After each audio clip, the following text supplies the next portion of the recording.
Today's meeting celebrates Australian Anglicans worship, performing APBA, Charles Sherlock's recently published commentary on A Prayer Book for Australia.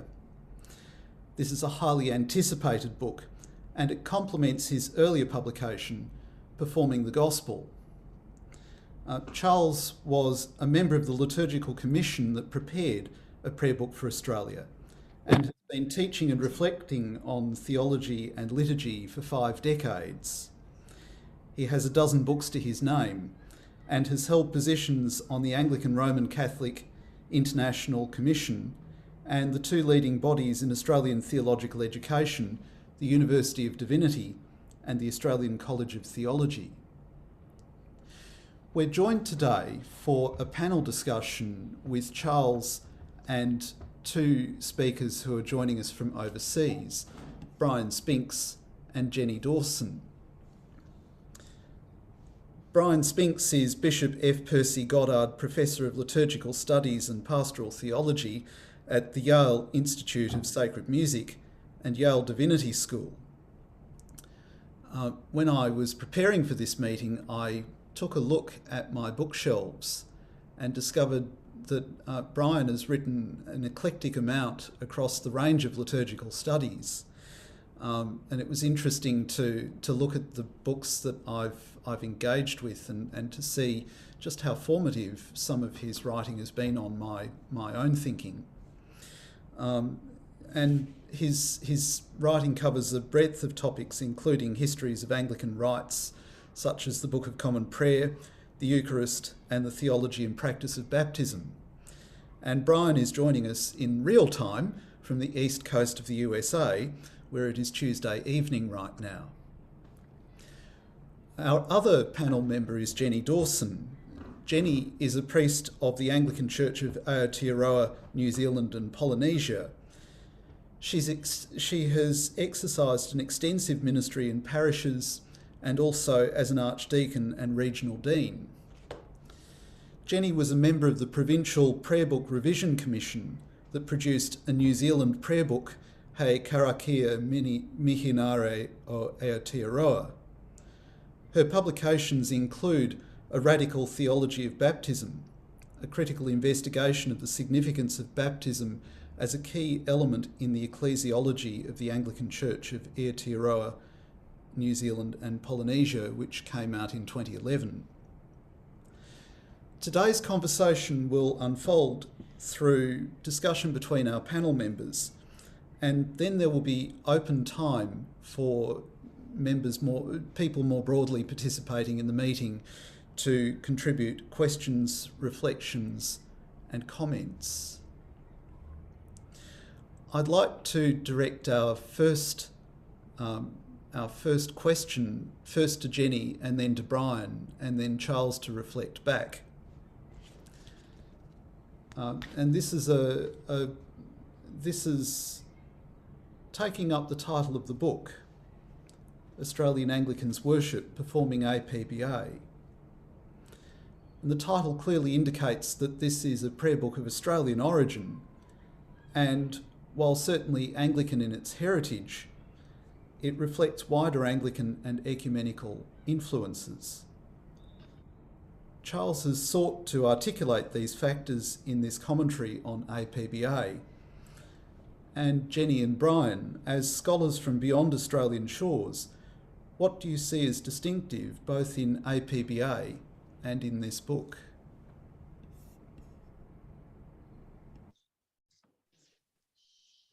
Kia ora tātou, which is the language of the local people where I live here.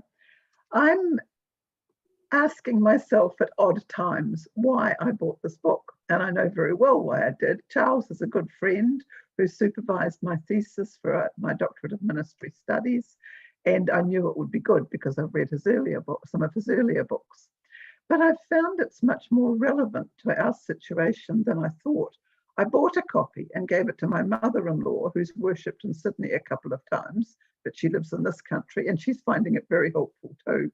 So it's led me to ask the question, exactly as Kieran has asked, what is distinctively Australian about both APBA and this book, as both obviously APBA contributes to the wealth of liturgical material around the Anglican Communion, but also Australian Anglicans worship makes a contribution beyond the shores of Australia. And some of it's very obvious. The Christian Year Down Under in chapter 4 of Charles's book tackles the question quite directly.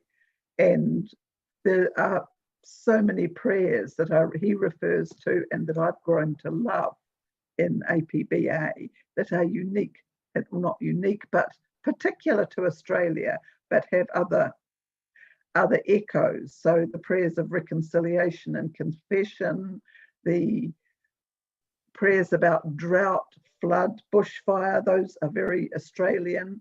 And I have to note the Seafarers prayer, because my son works for the Mission to Seafarers in Melbourne, and we don't have a Seafarers prayer in a New Zealand prayer book. But I'm also very interested in some of the specifically Australian references in the Thanksgiving 3, in the language, even in Psalm 65. I thought there's words there that would not be used outside Australia. And there were something Charles referred to about echoing a new dawn. I didn't pick up because I'm not in Australia, but it's something that means a lot to those in Australia. So I think it's both books are quite consciously grounded in Australia, but with greater value, obviously. I loved Charles's coherent diversity term, and I think that is something that does not apply to the church in this country. My friend and liturgist Bosco Peters has written recently in an essay in the book edited by Robert and Stephen Burns. He talks about audacious liturgical practice in New Zealand. We don't have the coherence that is able to be celebrated, and I hope is true on the ground in Australia, but it's a very useful term. The calendar is obviously particular to Australia in many places, and it's wonderful to get to know some of those, the people who are honoured and remembered there. I think very quickly, my story about why I came to this book with such enthusiasm to Charles's book was to learn about Cranmer, which seems very strange when I've been on our liturgical prayer book revision commission. But I came to faith as an adult who had experienced Sunday school and family services, came to faith with our first experimental services in this country. And so I was formed by them. When I was ordained in 1989, I actually had to learn from cue cards how to preside eastward facing in a congregation who knew, all you who truly and earnestly repent, and all those words from 1928 far better than I did. So I have soaked up the Cranmerian material in Charles's book through the eyes of contemporary Australian worship, because it's actually my kind of worship. I wasn't formed, as some of you have been, deeply by Cranmer. And that's been very, very special for me as I've learned more about the roots of our own liturgical tradition. BCP is not my story, but I'm certainly, I notice, of course, that Cranmer has the most references in the index, second is Gilbert Sinden, quite appropriately. Part of the joy for me of being on our prayer book revision commission was getting to know the international people and their work. So Gilbert was one of them, Daniel Stevick, and so lots and lots of others whose work I discovered through that time of service. But I do see both books as distinctively Australian while making a wider contribution. I'll be really interested to hear the discussion, and particularly to hear what Brian thinks from his Episcopalian perspective in the States.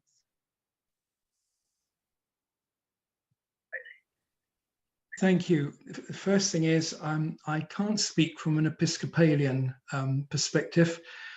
Although I've been in the USA for 24 years and I do serve in Episcopal parishes, I've never transferred from the Church of England, and I'm still trying to understand the Episcopal Church. The Church of England is weird, but there's weird and even more weird. So I can't give you that perspective. I want to first of all congratulate Charles on his book. It's extremely difficult, I think, for anyone to write a sustained commentary all the way through the different services of a prayer book, and he's done it very well. So I want to congratulate him on that. I think that what he also presents, and which I think is a strength, is not only some of the history of Anglican liturgy, but also reveals some of the things that went on in the debates in the Commission. And this is extremely important, I think, because it's only then can people get a better understanding of the labour, the work, the angst, the quarrelling that went on in commissions and meetings to get an agreed text. I'm just thinking of a Roman Catholic commentator. He used to be Anglican. He trained with me at St. Chad's College, Durham, but he became a Roman Catholic monk, and he has commented on the Church of England baptismal liturgies and in common worship. And I was able to look at his published articles and realized that he'd read things into it that weren't there and missed things because he was not in on the inner debates. And so I think what Charles brings to this is some of the inner workings and thinking to understand the text. I think also that the book is extremely useful in that it shows how you can both inform and teach. One of the depressing things, it's so certainly in the Church of England, but it's certainly true in the Episcopal Church, but probably elsewhere, how many clergy are totally inept and illiterate when it comes to liturgy. Their only real interest in it is what Father so-and-so or Pastor so-and-so taught them. This is the way to do it. And unless it fills the church, well, something else needs to be done.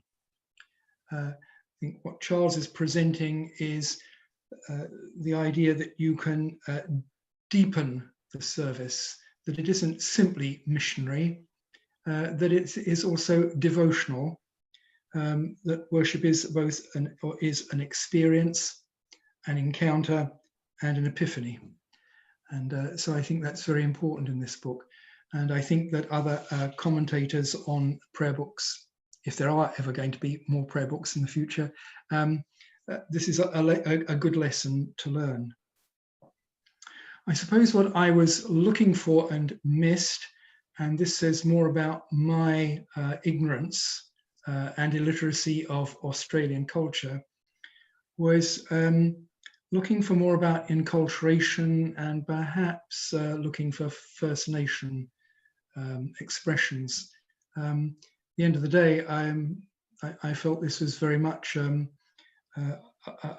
white Anglicans at work, and that may be the makeup of the church. I mean, you know, I could characterize the Episcopal Church here as made up of very people who tend to be wealthy, certainly not necessarily in the congregations I serve, but those in power, if you like, not bishops, but in lay power, are wealthy people, well connected and politically connected too. And the Episcopal Church has more sway than it should for the numbers who actually belong to the Episcopal Church, this holdover. So I'm wondering if there is something that, and I'm sure you'll be able to put me right on that.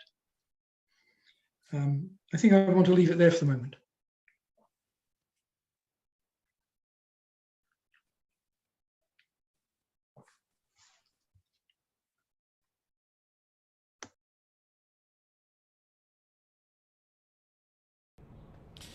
Charles, you will need to unmute.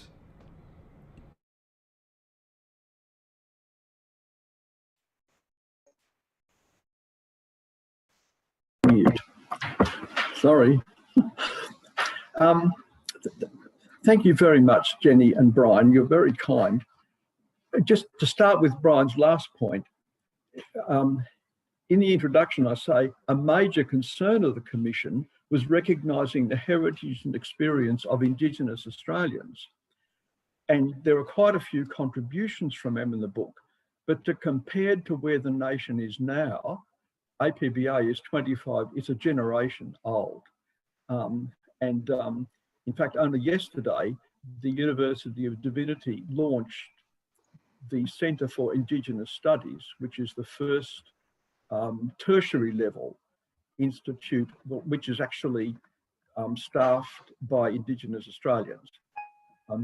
The Commission, I visited Noongalinga in Northern Territory a couple of times, but the liturgical life of Indigenous Anglicans, which are throughout Northern Territory and Queensland especially, it's utterly different, but that may be a topic for later on. My main response would be to say, though, this is not an Aussie book. It's not intended to be hugely Australian. And although Cranmer gets a lot of time, because I grew up on Cranmer, Jenny, and I think I've tried to pay attention, take seriously the biblical and patristic and scholastic traditions. So when we come to baptism, you know, trying to discuss the importance of taking ex opere operato and ex opere, understanding what they're about, I think matters. So it's not trying to be just Australian, it's not trying to be just Cranmerian, but to help Australian Anglicans understand today's context, what it means to perform the gospel as God's people, drawing on the whole Christian tradition. And for that, I am very grateful for the years I had on ARCIC and what I learnt from Roman Catholic people, not just in terms of theology, but the whole experience of living together each year for 9 or 10 days, you know, in prayer. Anyway, that's enough for me.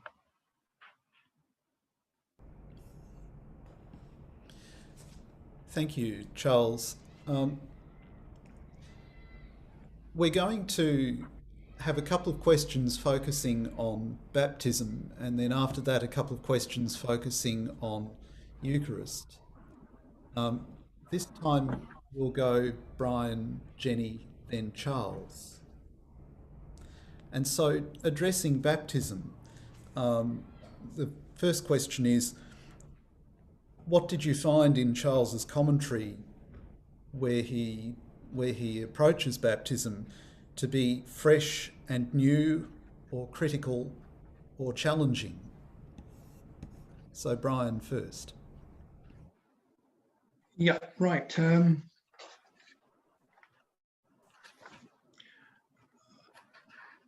I think what Charles says about the service of baptism illustrates what I said generally about his approach, that he gives some history of the baptismal rite, how the more immediate of history of how it was formulated for this book, and its pastoral implications. And I think that's always helpful for clergy. I suppose it left me with these questions, which is not specifically about the Australian book. It's I think for many churches beyond Anglicans, and that is, Anglicans seem to have put all their money in the one baptismal basket. And I don't know if this has a parallel in Australia, but in the Church of England, particularly evangelical parishes, but not only them, would delay baptism. And if the priest was not satisfied that there was sufficient commitment, he, or perhaps now she, would offer a thanksgiving for the birth of a child instead. There's been a very recent book which I think is very good, which I don't know if any of you have come across it. It's called A Right on the Edge by Sarah Lawrence. Its context is specifically England, but I think it applies beyond that. And she takes to task, having done lots of surveys and looking at sociology, as well as the theology of baptism, the idea that clergy should turn down people whose religion seems folk religion. We should take their desire seriously, even if it is well below what we think it should be. And that together led me to think that perhaps we would do better as Anglicans thinking more of staged rites. And that is that everybody gets a welcome and thanksgiving for the birth of a child. That's where we start, regardless of your commitment. That those families that wish to go on can then go through, having been welcomed into the church and become, at least we hope, familiar, would then continue coming in terms for instruction to the rite of baptism, and then use the renewal of vows, or whatever we want to call them, promises, as an annual thing, not necessarily at Easter. We all know that liturgically correct, it will be Holy Saturday night, and that's probably not going to happen with families with young children. But to have a particular Sunday at some stage of the year when we invite those back for the renewal of vows with the congregation, so that it's a series of stages rather than all the eggs in one basket of baptism. It's that or nothing, or Thanksgiving as an alternative.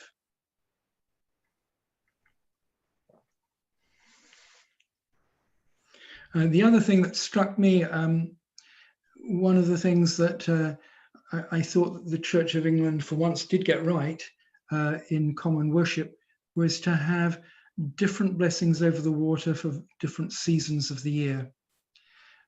Given that it's difficult to put all the themes of baptism into one prayer, it just becomes overwhelming, even for clergy, let alone for families who perhaps do not have the depth of biblical knowledge.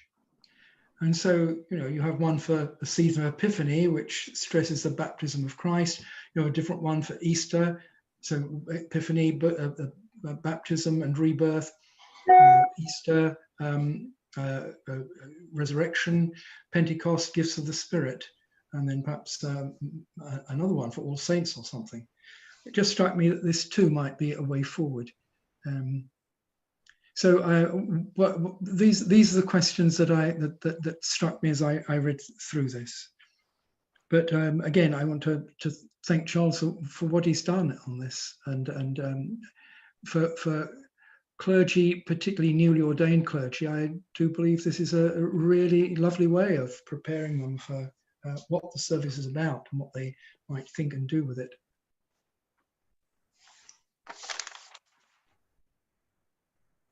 Thank you, Brian, for bringing in the example from the Church of England and the seasonal prayers over the water. I've just recently watched on Zoom a friend's baptism in the Church of England at Easter time, and it was interesting to look at how things come in different places, including the signing before the actual baptism, which interested me. Charles, I really appreciate the work you've done on baptism and the chapters on it. It actually feels like such a privilege to be on this discussion with all of you, and to be with the Victoria chapter of AAL, and to be enjoying this book together. I noticed that you say that the commentary attends to a range of theological, liturgical, and performance details, and that's exactly what it does. The theology around baptism is very comprehensively unpacked. The liturgical stuff, I find the liturgical material is enormously helpful, simply in how to do it. All the long section, I think it was long, on what to do with water would be very helpful for a newly ordained person. how whether you're going to use, as we say in this country, copious quantities of water, and one hopes that you do, and how to deal with full immersion, baptism, and all of that. It's very practical. So the performance, again, we have the performance concept, but not in this sense, much more practical perhaps than your overall performance that liturgy is in the life of faith. You start with evangelism and the mission context, and that's exactly what I would expect. And I really like the from washing to drowning concept, which I've already mentioned. I particularly appreciated here the work from Ron Dowling. And again, I think, as Brian has said, it's great to see the life of the work that went into APBA and how the compromises were made and how the expertise of various people was brought. And I think that insight has been very helpful. I appreciate the rebuttal of myths, popular myths about baptism. I did enjoy the mention of a bush christening, which I know of by heart, by Banjo Patterson, and also the reference to Blinky Bill. I thought some of your footnotes throughout the book were amusing, and that had to take the cake as the most amusing. So the whole thing at this point is very useful and readable. I want the APBA right to be sharper in its ethical requirements, perhaps more heading towards what Brian's suggesting of stages as people are ready. I wonder if in the way baptism is presented in APBA, if we're still really baptizing anyone who asks, and we'll come to that later on about who is actually asking these days. I like in the liturgy the strength of the renunciations and Charles's unpacking of that and deeply valuing that. I've also found very helpful terms that may matter. And as I said earlier, the practical side, preparing things. I'd like to have seen more about what the church is doing in baptism. We are the baptizing community. And I just read somewhere this morning some words about when we worship, we are living, no, I'll come back to that later because it perhaps has more relevance to another question. Yeah, I will now. Every occasion of corporate worship is in fact a living out of one's baptism. So we're within the new community, we're being formed in community, living out our baptism as we worship. And neither baptism nor discipleship is principally about the life of the individual. So in baptizing, it's not obviously not just about the baptizing priest and the individual. It's an ecclesial sacrament that reveals what the church is on about, what the church's identity and nature are, and what it means to be incorporated into the body of Christ the faithful. On page 82, there's a section called Preparing the People, which I'd love to have had made a bit fuller, but so that the congregation is prepared for what this baptism means in their life as church and how it shapes them. So I'm glad there's a section called that, but I would like it to be more congregationally focused. And that's probably all I want to say at the moment. Thank you both. And my hope would be that the book, the commentary, emphasises the lines you're taking. Like I tried to say what Brian has said about delay. I'd love to see every baptism start with thanksgiving for a child, and hopefully offer thanksgiving for a child, for everybody who wants it. At one point, the commentary on Thanksgiving for a Child, which is towards the end of the book, is the chapter I'm most happy with, because I think it's the chapter that takes most seriously what it is to raise children in today's Australia. I had a research student once who interviewed 100 couples at East Camberwell Infant Welfare Centre. And if you know Melbourne, East Camberwell is reasonably respectable. About 35 of the 100 had some form of Christian or Jewish initiation rite. About 32 or 3 of them had a party, and 32 or 3 did absolutely nothing. I mean, the celebration of birth was just being lost. And for churches just to offer baptism to fill that, apart from being a Christendom appropriate context, is today just a mistake. Thanksgiving for a Child, which is printed quite early in the book, but is nevertheless a pastoral service, I'd commend to everybody. And I'd love to have an ecumenical baby blessing afternoon on football fields where the churches of the town do that once a quarter. I mean, anyway, so I've tried to sort of drop hints and give ideas. On preparing the congregation and baptism as an ecclesial event, I utterly agree. But I know when my wife went to a parish which was one of Melbourne's oldest and looked lovely, if you had a baptism Sunday, at first, regulars would stay away, because why do we want to put up with all these people who make noises and all the rest of it? I'm glad to say after a few months they liked coming because the service was fun. Things happened. But that sort of attention, practically, I think is really, really needed today. On seasonal blessings, well, it's a good suggestion for our liturgical commission to have a look at England and, you know, do some for us, noting, of course, that Lent is in autumn here. And, you know, those seasonal things could be taken into account. But the final thing I just want to say to people who haven't read the book, there are 3 chapters. The first on the theology of baptism, where I think it's really important that we understand older terms like validity, efficacy, ex opere operato, ex opere operatus, and the difference, because I think if a couple, especially if a single mum turns up for baptism, you baptise the child and trust the grace of God. But on the other hand, you know, putting hurdles over people unnecessarily, I don't like. So the theology of the scholastic period, as taken seriously in the Reformation, applied to today, I think really is important. The next chapter is about aspects of preparing not just the candidates, but the people, the things, the place, etc., and only then does it go on to an actual commentary, which, if you're not an Anglican, is probably boring.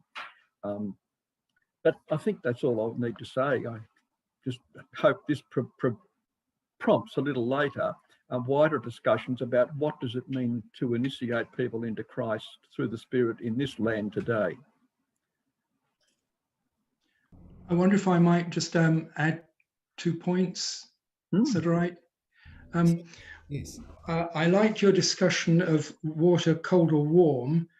And you suggested that warm water might suggest that baptism is nice when it's not nice. No. I want to make the suggestion that, at least with infant baptism, which is probably the form that most of us are likely to have experienced, warm is better, because to encourage, in my view, because otherwise the default is sprinkling and lessening the use of water.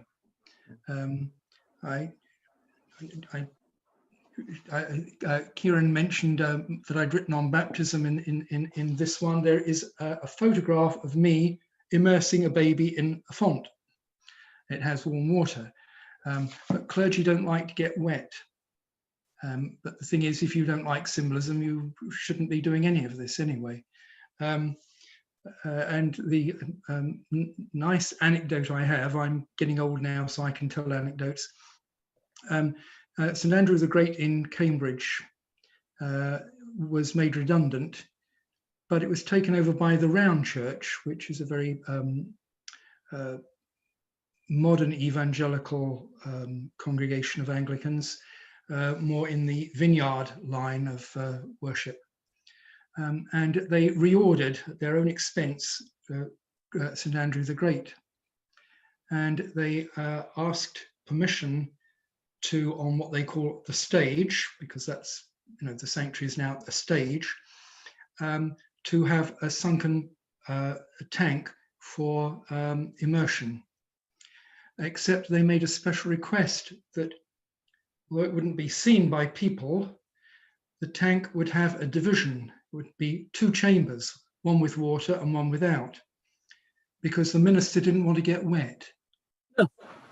And we simply said in the Diocese of Ely, if you want to play that game, you get wet.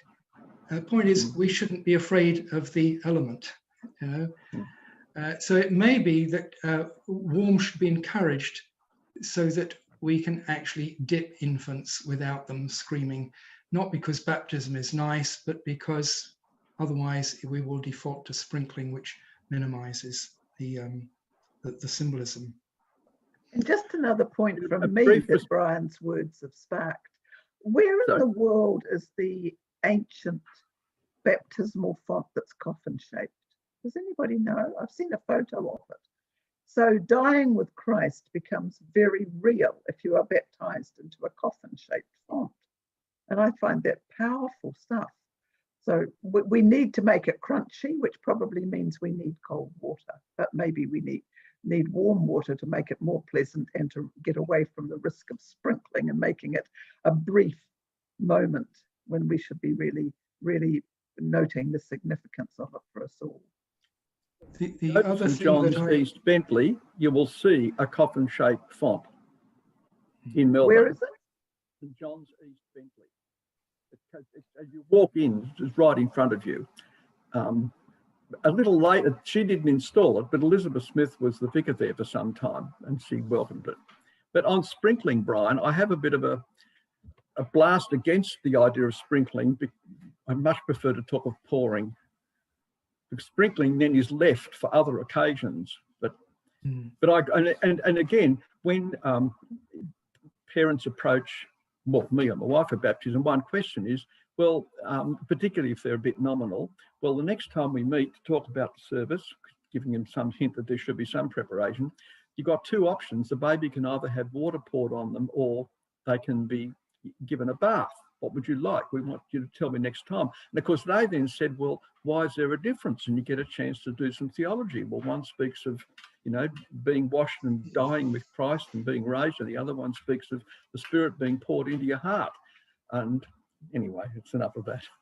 But I mean, whether the water's warm or not, yes, an encouragement of infants being submersed, as was the case, of course, at the Reformation, is to be encouraged.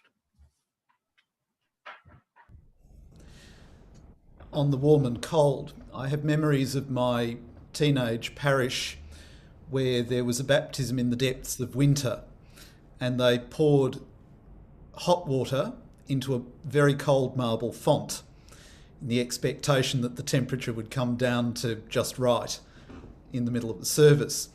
And the family walked past the font and gave it a very startled look when they saw the steam rising off it. It was one of those moments of pastoral learning, I think. We've largely addressed the contour of the second question I had for baptism, which was around educating and re-educating presiders and people in the theology and practice of Christian initiation. So it's just worth noting that we've acknowledged that baptism is becoming an increasingly rare event in our churches, and such change has means now that baptism is not so much of a social rite of passage for a newly born child. If we're okay to move on to our second focus, which is Eucharist, I'd like to ask about Eucharistic celebrations over Zoom and perhaps combine this with a question about what's fresh and new or critical and challenging. In the last 12 months, certainly in the Academy chapter here, we've hosted discussions about, well, what is Eucharist if it's being done virtually through a Zoom meeting or through a recorded celebration? So I'm going to ask Jenny to speak first and then Brian, and then Charles can come back. And the question is, in the light of Eucharistic celebrations over Zoom, what does Charles's writing offer to help us to reclaim the role of the congregation together with the presider in the Eucharistic celebration? So Jenny, you first. Yeah, I guess Charles, like the rest of us, didn't think at all about Eucharists on Zoom when this was being written. It was the last thing on our minds 2 years ago. And we've learned a little, and for some of us, we've found what are stumbling blocks for us theologically and practically with trying to continue our worship in the lockdown periods. I was deeply moved by Charles's section in chapter 13 on the presence of Christ in time and eternity, and Christ's sacramental presence, Christ's living presence. And it sparked my thinking about how what we do liturgically crosses time and space and is not limited by the problems of Zoom. And that was all very nice. But in fact, we still have people wanting to celebrate communion, perhaps with a wafer at home and a small cup of wine. And I still struggle with that. The other piece that was useful, I think, in this chapter was also on his focus on anamnesis. If we're going to have Eucharist by Zoom, the power of the anamnesis and the remembering the story becomes absolutely crucial. But I'm mindful of Gary Weatherall's words at the beginning in his forward, in his preface. No, it wasn't, it was a forward. Liturgy is more than words. Zoom makes it words. It's very hard not to be just simply words when we're doing stuff on Zoom. And no matter what we try to tell ourselves about discerning the body, it is very, very tricky. So the idea of the episcopal diaconal dialogue is a very difficult thing to do. And I would be very interested to hear from others about how they've worked that out in these times. I'm rather stumped by it myself.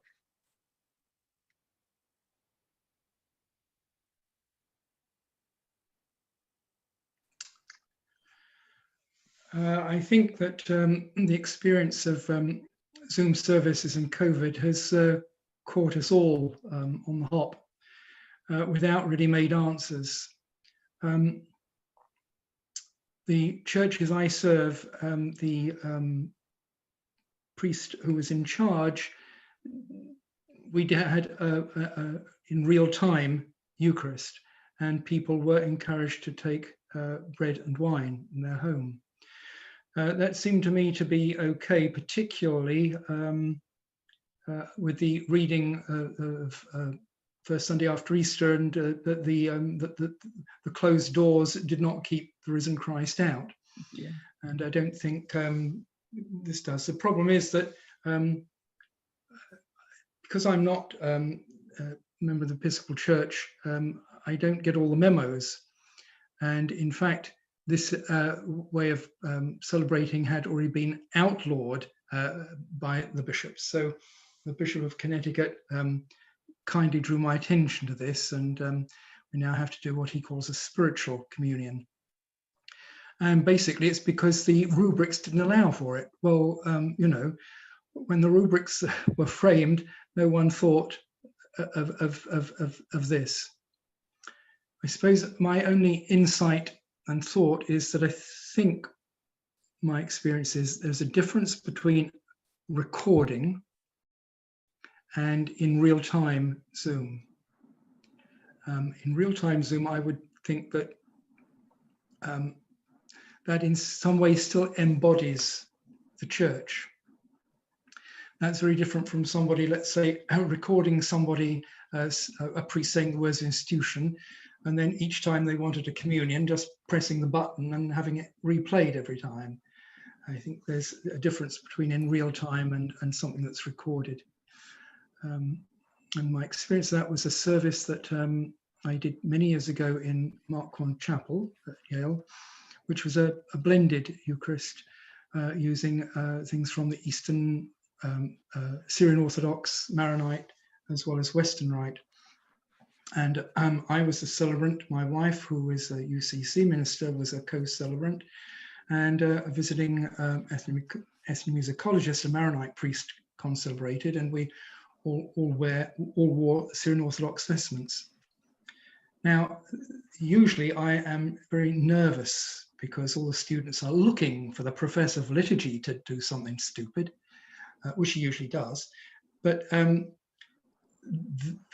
once that service, when we were into it, I lost all track of time. And at the end, I said, oh my God, that ended quickly. My wife said, yes, has it ended? And the Maronite priest said, yes, has it ended? Now, it was recorded. We've played the recording again. And the thing that's missing is the Holy Spirit. The Holy Spirit was present in the community at the time. It is not in the recording. So that's where I get my analogy that in real time, I'm sure that there can be a presence, but that's just my view, as opposed to a recording.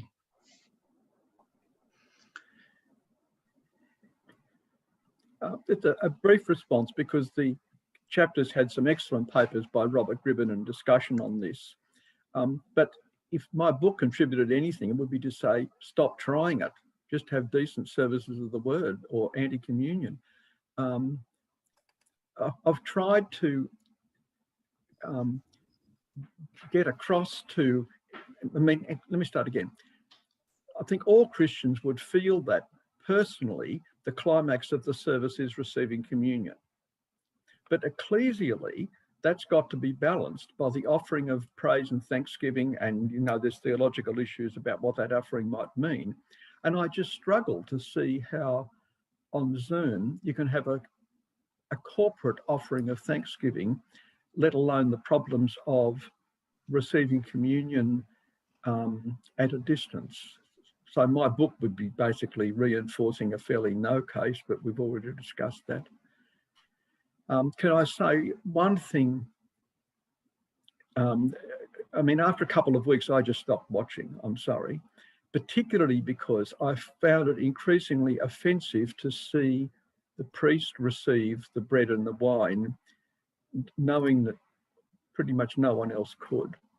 One priest, who happens to be a reasonably close relative, but not my wife, went a halfway house by not doing them, but offering them with words that adapted the words of administration, so that there was a sense of corporate spiritual communion, which was, starting to be a sensible adaptation. But this chapter has discussed this a lot. So I hope that the book tries to give more evangelical Anglicans an appreciation for the offering dimension, and I hope it gives more Catholic Anglicans an indication of some of the very sensitive issues around words of administration and stuff like that. Thank you, Charles and Brian and Jenny. A broader question, and this is one that perhaps allows you to share more broadly anything that you have in mind that hasn't already come into the conversation. But with the Eucharistic discussion in Charles's book, what lines does it suggest for ways to educate and re-educate both presiders and people more broadly in the theology and practice of Eucharist? And I notice that Charles has already brought up the question of words of administration, but I wonder if there's perhaps a little bit more to highlight in this direction. So we'll have Jenny first, then Brian.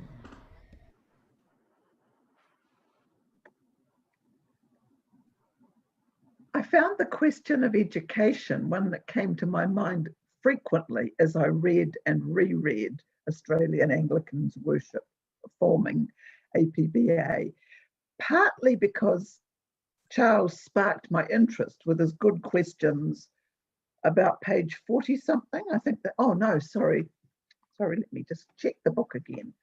Very early on, he gave us some questions to discuss. It was about around page 40 something. And I thought, now I'm expecting that later on, that there'll be questions to reflect on as we go through. It didn't come up as much as I thought.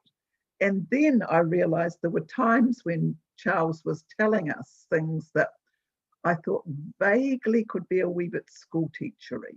And I hope that's not too critical. One of them was about the fraction, and there was a thing about transference that stayed in my mind. But I could have done with some more questions, some more exercises, I think he called them, through the book to take, perhaps to feed into sermons. I was brought up in my curacy that you preach frequently on the Eucharist and what we're doing in Eucharist. And I haven't forgotten that, even though I don't do it often enough now. And that is certainly one way of teaching people about what's going on, as is, I guess, however it is that we introduce children to communion.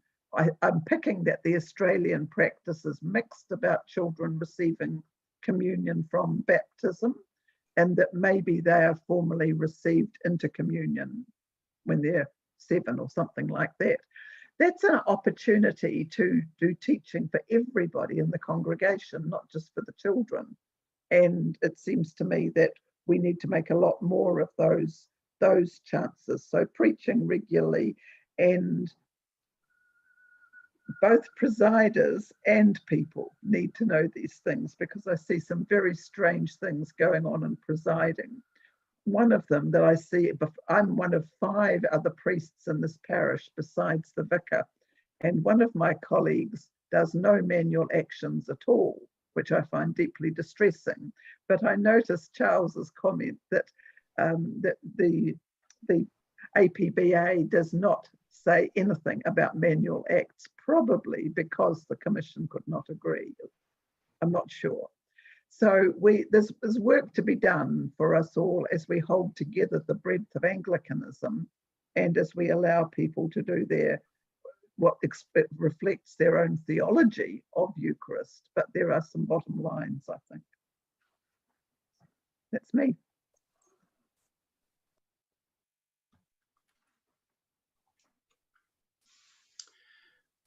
I think that any teaching that can be given to clergy, explaining the history of the Eucharist, its shape, its meaning, and how to preside in a dignified and decent way is extremely important. So that's one of the great pluses in what Charles has been doing. I suppose I have some questions, and perhaps the opposite of Jenny. As I read the older IALC studies, it was suggested that any gestures during the Eucharistic prayer should be questioned, because it suggested that some part of it was somewhat more holy or important than any other. So I have to say that my students at Yale, the Episcopal students, have always thought that I'm, I think, a Zwinglian, because I don't do manual acts, but I tell them I was brought up not to play with my food, and so there we are. So nothing is touched until the fraction. And I think I become more entrenched in that because I see a number of Episcopal clergy.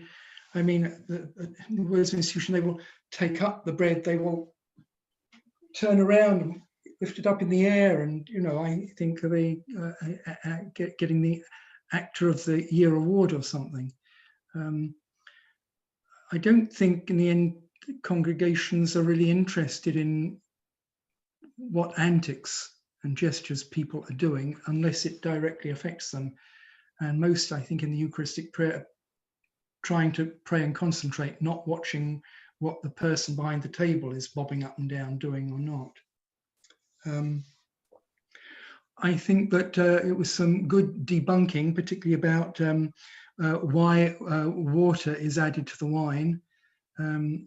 Yep, because it was syrupy in Mediterranean culture, and we just continue it, and it gets rid of all this highfalutin theological stuff that's read into it, which is total nonsense. I suppose I wanted to ask, though, is Charles, about the, and I may be getting way off the question here, so apologies. In scripture, inanimate things are not blessed, but God is blessed. I wonder, though, isn't the epiclesis, certainly in the classical Eucharistic prayers, made over an inanimate element to ask them to become animate and life-giving? And I just raised the question of, is that legitimate? Because that's what most of the Eastern anaphoras are actually asking. I think I want to leave it there.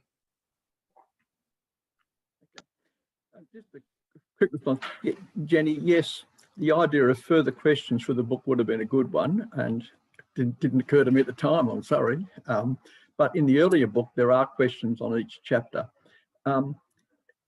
And I suppose too, particularly on the Eucharist, when you get into the minutiae of small things that can blow up to be, you know, large theological issues or show a lack of awareness, perhaps, yeah, forming questions could be taking too much of a side. I don't know. On why there's no rubrics for manual acts, Brian's point is simply the one. All the commission believed IALC.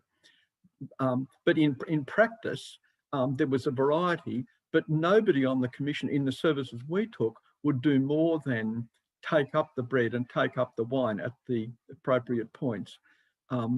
It's my practice, however, to leave that until the point where we get to an explicit anamnesis in each of the 5 things, and then to take up the bread and wine to say, we're doing something with this material stuff, folks, which some evangelicals suddenly realise is the proper side of the Catholic emphasis upon offering. You know, and anyway, in terms of the blessing thing, well, all I can say, Brian, is that the commission believed that the Eastern tradition moving from epiclesis to blessing was one step too far.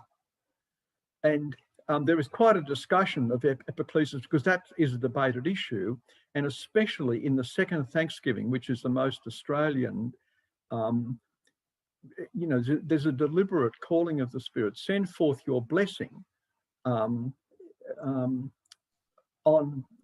primarily the people of who are about to receive this bread and wine.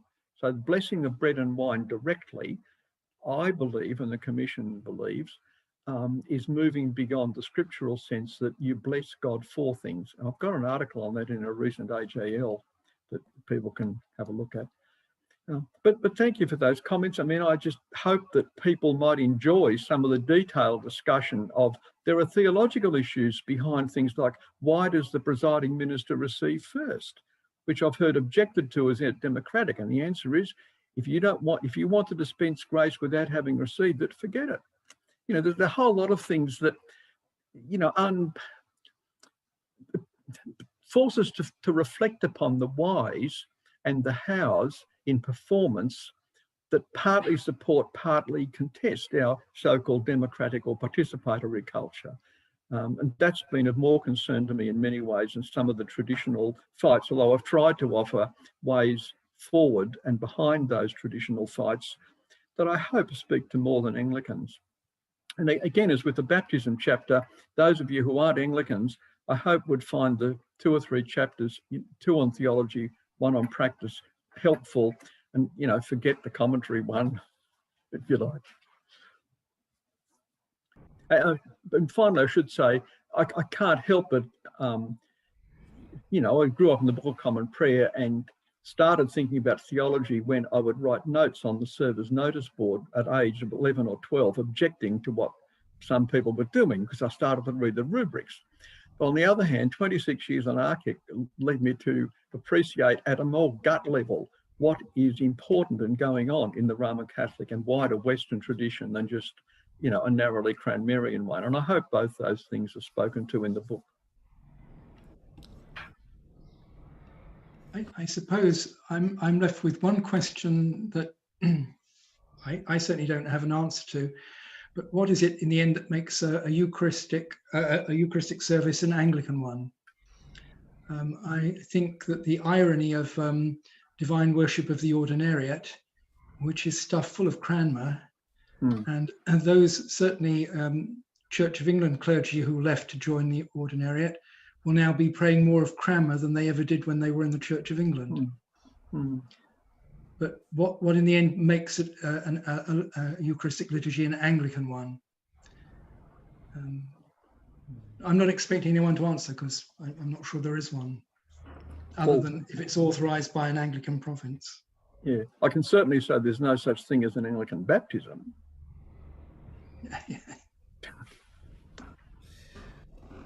On that affirming note, which we can at least ecumenically agree on, we have a few minutes for 2 or 3 questions, comments or reflections from our wider meeting attendants. Could I ask you, if you wish to speak, to make sure that you raise your hand or use the chat function to alert me that you wish to speak, so that I can call on you. And of course, when you are called on, please remember to unmute. I've noticed in the chat dialogue as our discussion has unfolded that we've had some very pointed remarks from Alison Wish, Robert Gribben and Gareth Gilbert Hughes. So I was wondering if any of you 3 might be interested in offering something first.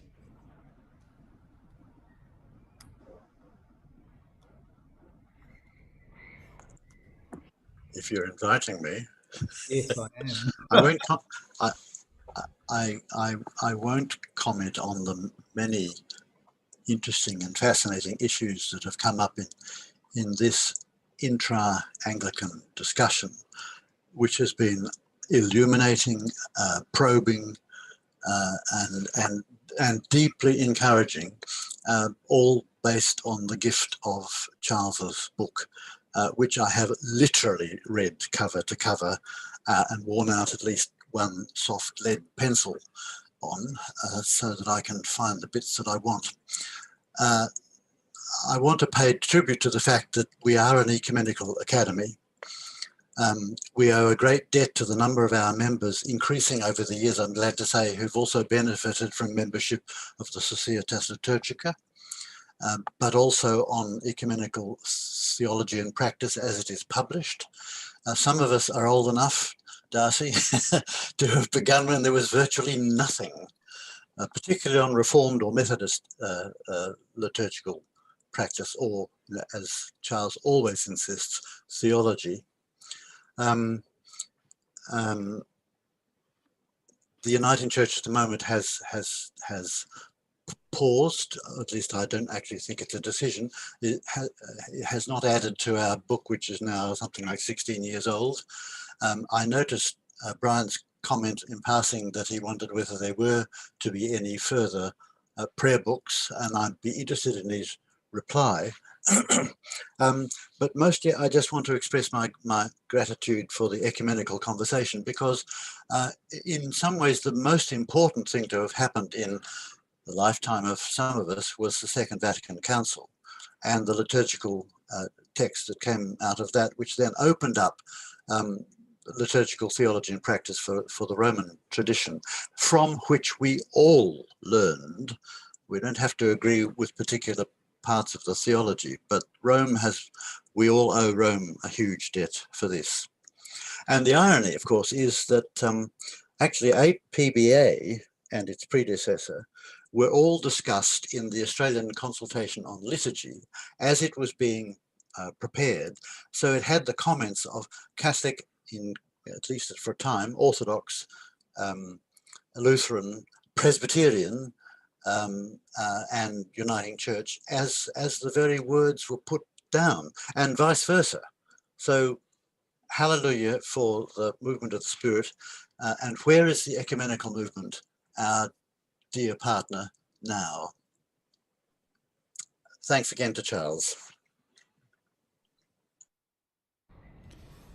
Thank you, Robert. Ecumenism is such an important part of what we do. Some people may have noticed in the chat dialogue that Margie Dahl has offered us a reflection that her return to faith came through having her children baptised, and that she may not have been so receptive to a thanksgiving, that this might have been perceived as lesser.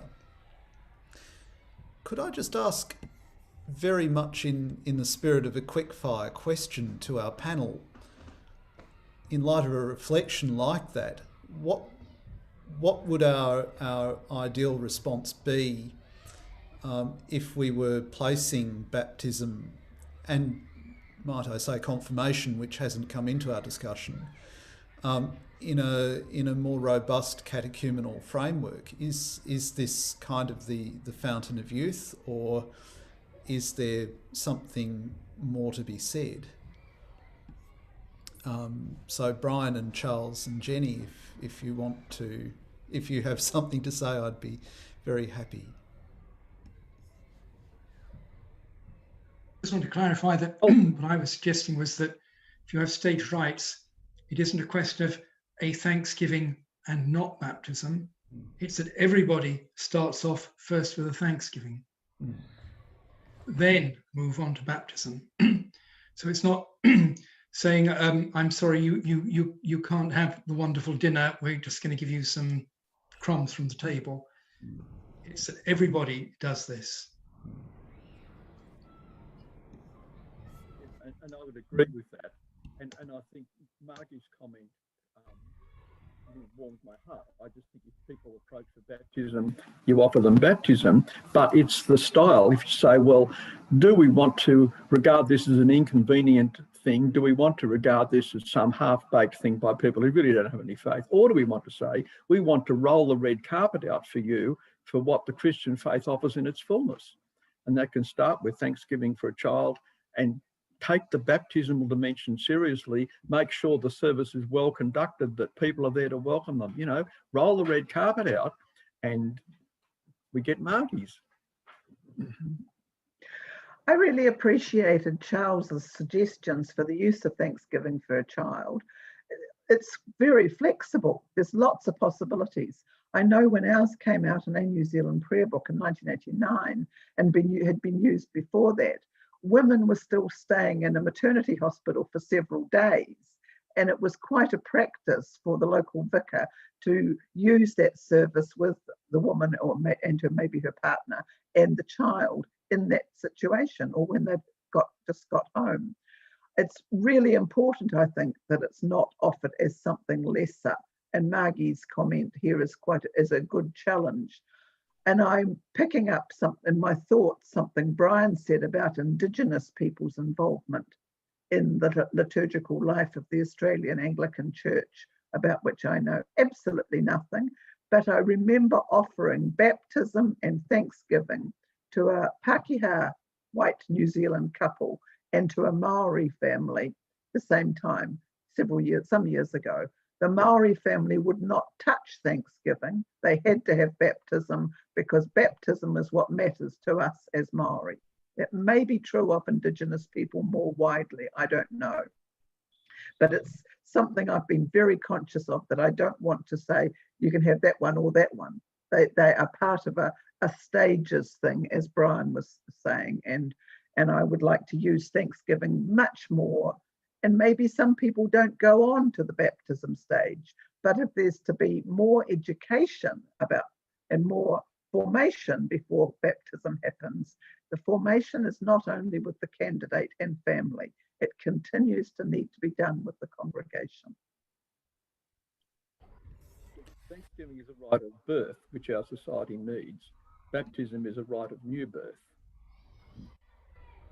And that comment reminds me too, in doing funerals, which we haven't talked about, the service Walter resources funeral for an infant who has died near the time of birth was one of the hardest things to draft I've ever done, because you knew it would never be used likely. But an important difference there was the experience of the mother who had had the child in the womb for 9 months, and the experience of the father, for whom this was friendly but external, but quite different. So that's the only time we've talked about gender, but we've tried to take gender issues very seriously through APBA, and I hope in this book. Thank you. We could almost devote a meeting to each section of this wonderful book. It's such a rich commentary on a prayer book that has really shaped Anglican worship for 25, 26 years.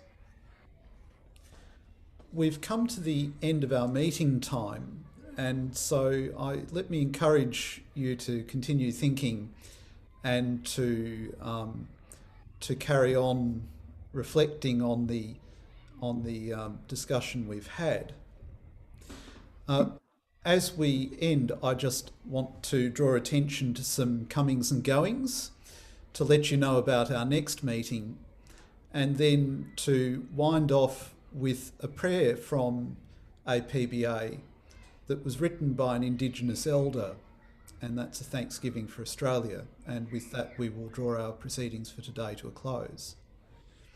So among our comings and goings, I'm delighted to welcome a new member who I'm afraid isn't with us today, but is in spirit, I hope. And that new member is Chris McElhenney. Chris brings a breadth of study and experience in music and theology and liturgical studies, and he has an absolutely amazing breadth of experience as a musician and as someone studying in institutions as diverse as the Sydney Conservatorium, Australian Catholic University and the University of Divinity.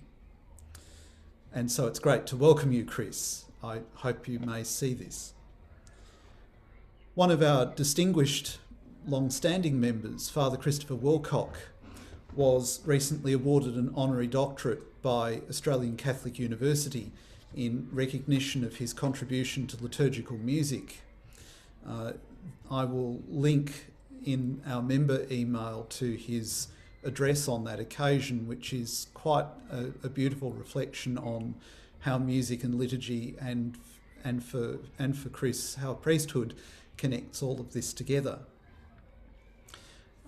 Another of our members, Fiona Dybel, has recently taken up a new role as Liturgy and Formation Officer in the Australian Catholic Bishops' Conference Office for Social Justice. So congratulations to Fiona. And also I myself am about to mark a bit of a milestone. I will be commencing duties very soon as the new Director of Music in the Cathedral of the Holy Trinity in Wangaratta. I see also Alison Wish is sharing a reflection on Thanksgiving for her daughter. Our next meeting will be on Wednesday the 14th of July, and our speaker will be Peter Grayson Weeks.